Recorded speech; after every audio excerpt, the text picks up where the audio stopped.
Hey everyone, my name is Emma and welcome back to Emma's Story Central, your center for all the best stories on Reddit. I, 20 female, live in student housing where I share a room, and in the other room are two other girls who we'll call Sasha, 22 female, and Summer, 21 female. I share a room with one we'll call B, a 19-year-old female. At first B wasn't an issue and we all got along just fine. We were all friends and would go on fun adventures together, but the issues arose when she brought her boyfriend to live with us. At first she said he was visiting for the weekend, but somehow he never left.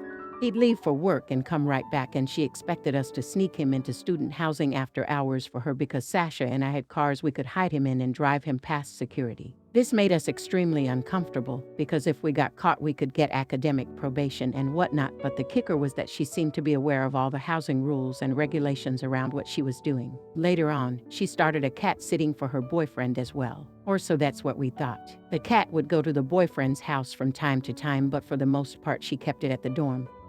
But as we could all guess, even more problems started to come out of it. She claimed it was an ESA registered through student housing, so we couldn't get in trouble for her bringing her boyfriend's cat over. Since none of us really knew the process for that, we assumed it was fine and minded our business until one day the Raw caught wind of it. But because Summer, Sasha, and I are friends with him, he let it slide because we were all under the impression it would only be there temporarily. Once again, it never left, and she never cleaned up after it, making the apartment reek of cat shot. It destroyed the carpet, one of my uniforms, and when anyone scolded it, she lost her shot because she read online that you're not supposed to say no to your cat if you want it to love you or some dumb BS like that. Anyway, naturally we were all tired of her shot, so Summer asked the Raw for advice, where we found out there was no way this cat was documented through housing, meaning she broke the lease and we could get in trouble for the damages and it let alone being there. He said the cat had to be a minimum of 2 years old, fixed, and up to date with vaccines to be able to stay, which it had none of.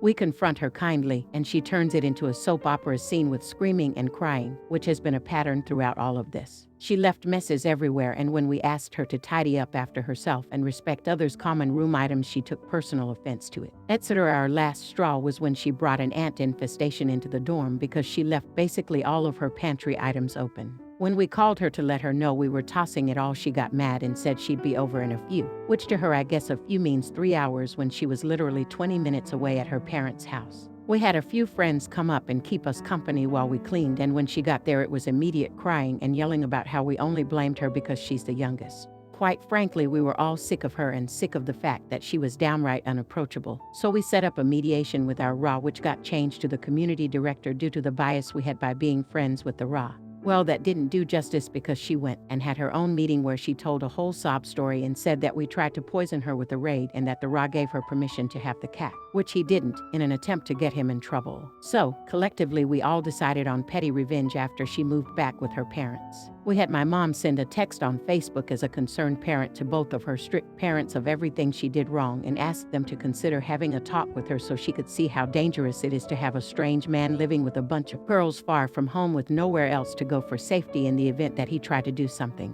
Since doing this, she has not been active on any social media, which she normally eats, sleeps, and breathes on, and has left any and every group chat we had as roommates or with any mutual friends. I know what I did was petty and childish, but the three of us needed closure after the short show we lived through this semester, and I hope her parents rip her a freaking new one for what she pulled. Not an idiot. Normally I would feel bad for someone going back to control freak parents, but your ex-roommate nukes all bridges with you, your other roommates, the Raw, community director, and the school with her abusing and using the housing system for her cat and homeless boyfriend. Not an idiot. That was a very practical and reasonable response to her childishness. She needs to learn there are consequences to her actions, and if she crosses people's boundaries, they have free permission to cross right back. She's lucky she got off so easy, really. Not an idiot. You lasted longer than I would. I'd have thrown that cat out of the house after the first week.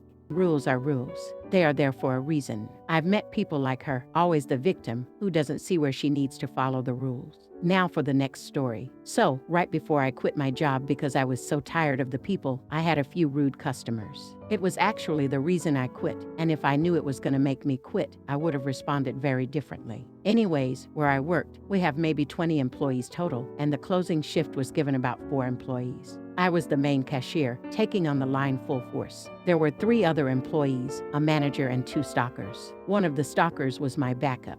We were getting really close to the end of the night. We closed in about an hour from the time this happened. My backup was extremely busy. During the day, very little was done, so he was trying to get out anything and everything to make sure the shelves were properly stocked. I was in the flow and finally looked up to see my line was about 15 people long. I'm supposed to call for backup after 3 people, so I call and tell some people to head over to another register. This is when time slows down for me. My backup took about 5 minutes to get to the register. It felt like 15, probably because my customer had just handed me a handful of change, around $7 worth. I started counting it. She helped a bit, and I was totally ignoring everyone except for this lady when I heard, "Is someone coming over or what?" It was an older lady. I responded with, "Yes, someone is coming. He's busy, please give him a moment." I called for backup again and continued counting. A few seconds later, a man goes, "Well, she's waiting for you to answer her." I responded with, "Well, sir, I already responded to her. Someone's coming." I finished counting the change and my backup and I cleared the line pretty fast. But when it got to the man who told me the lady was waiting, he decided to be not so kind. I began ringing him out, and the first thing he said to me was, "So, what's wrong with you people?" Immediately, I'm annoyed. Most customers don't talk to me as I'm really fast and finish their order before we can really talk. So, I say, "What do you mean, sir?" To which he replies, "Well, clearly you all suck at your jobs, and you don't have nearly enough employees. What's wrong with this place?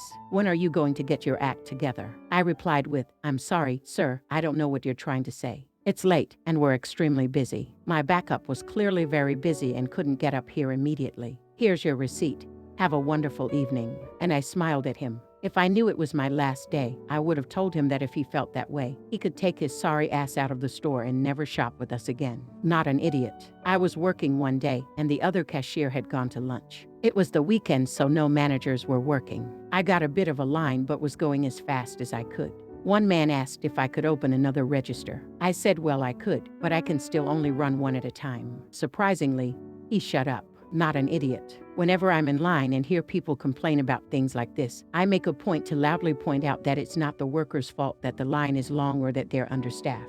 There's always people that just want to be an ass. Now for the next story. So, a while back, I worked for a country club and occasionally we would have a tournament game where people would come play a few holes at night. We also had other activities as well. Not only was it fun, but due to the abnormal hours, the tips were usually above average, so I tried to work these events when they came up.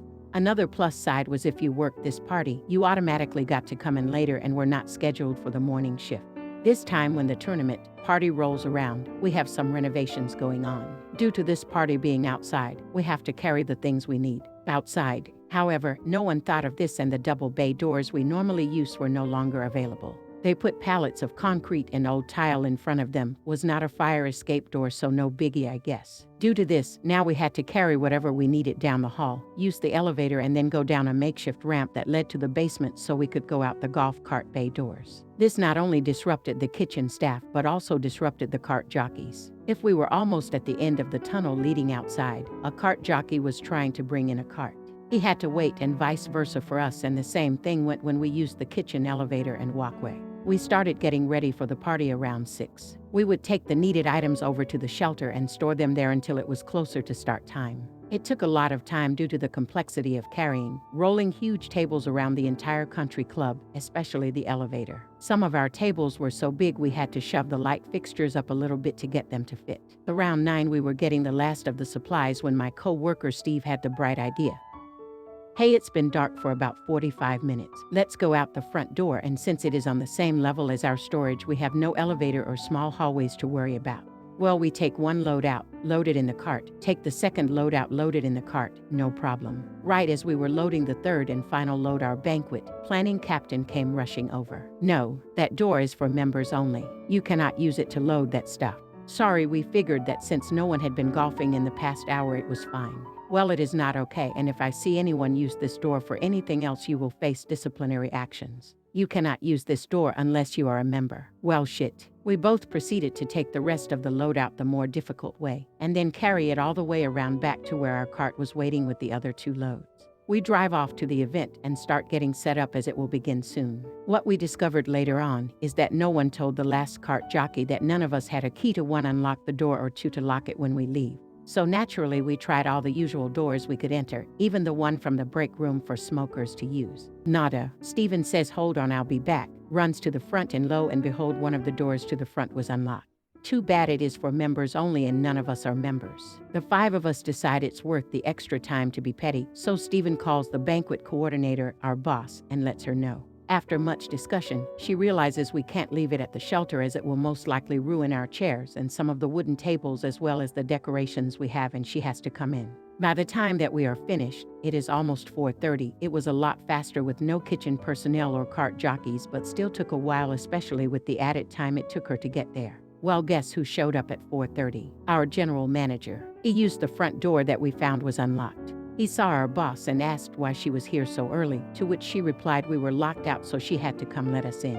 Then he asked her why we didn't just use the front doors since they were wide enough and unlockable from the inside, unlike the cart doors. This brought a hailstorm of rage upon the 5 of us. She came speed walking in her heels looking like she wanted to turn us to stone like Medusa. 5 of y'all and none of y'all tried the freaking front door. Really? Why the hell did no one check the bloody front doors before calling me? At this point, I was like, "Ah, shot out of nowhere, here comes Stephen with you said we couldn't use that door or we would face disciplinary actions. If looks could kill, Stephen would be dead." She glared at him, then her eyes glazed over. She turned around and went to go get ready for her shift.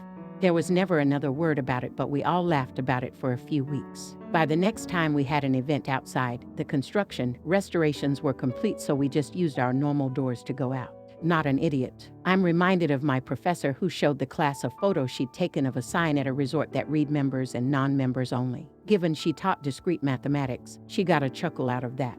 If that sign was a mistake, it was not an easily correctable one as they'd carved it into marble. Not an idiot.